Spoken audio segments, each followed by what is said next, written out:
नमस्कार, मैं हूं रचना सेमवाल और आप देख रहे हैं एसबीएन यानी फ्रंटलाइन ब्रेकिंग न्यूज।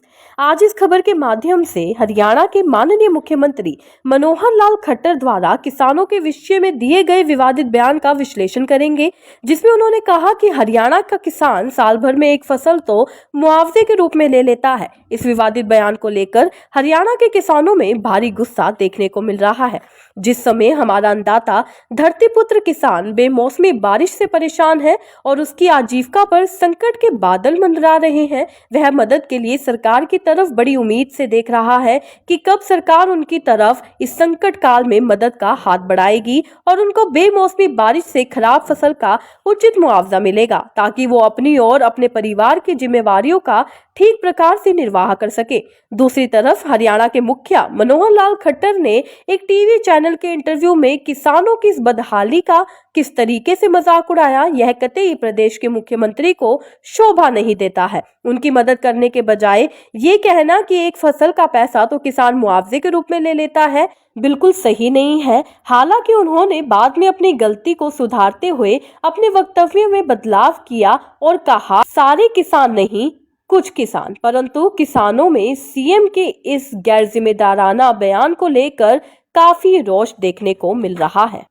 अन्नदाता के विषय में इस तरह का वक्तव्य अत्यंत दुर्भाग्यपूर्ण है और इससे किसानों की भावनाओं को ठेस पहुंची है। किसानों का कहना है, सरकार अगर मुआवजा नहीं देना चाहती तो ना दे, लेकिन इस तरह मजाक उड़ाना मुख्यमंत्री के चरित्र को और संवेदनहीनता को दर्शाता है।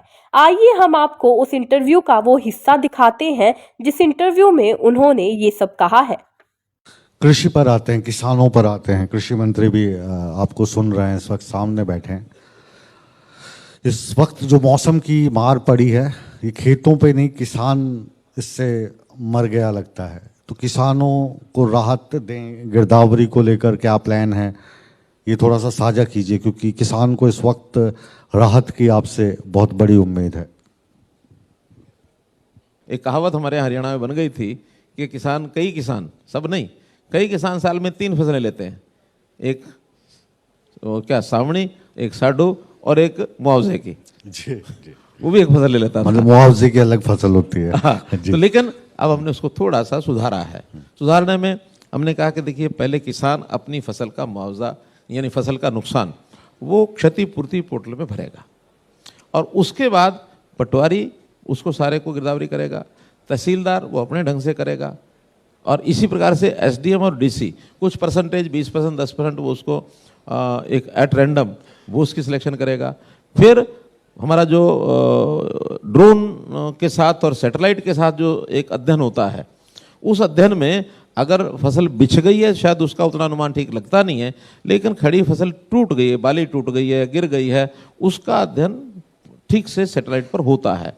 इसके बाद हर एक एकड़ में से उसने कितनी बिक्री की है, क्योंकि आज हर एक एकड़ की बिक्री करने के लिए भी वो एमएसपी पर कोई चीज़ बेचने जाता तो मंडी में जाता है।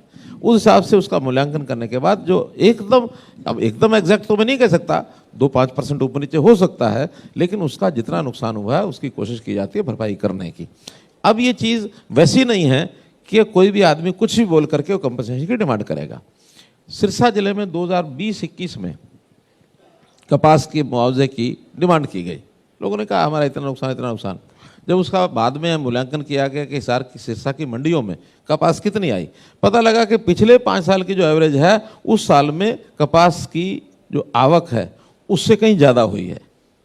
इसका मतलब क्या समझे? फ्रॉड आंकड़े, नुकसान नहीं हुआ।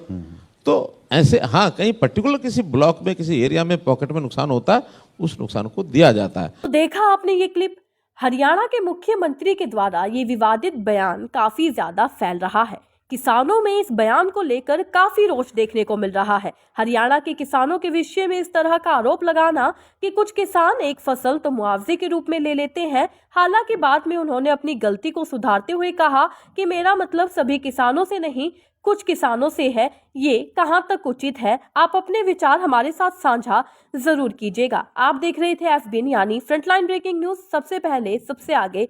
धन्यवाद।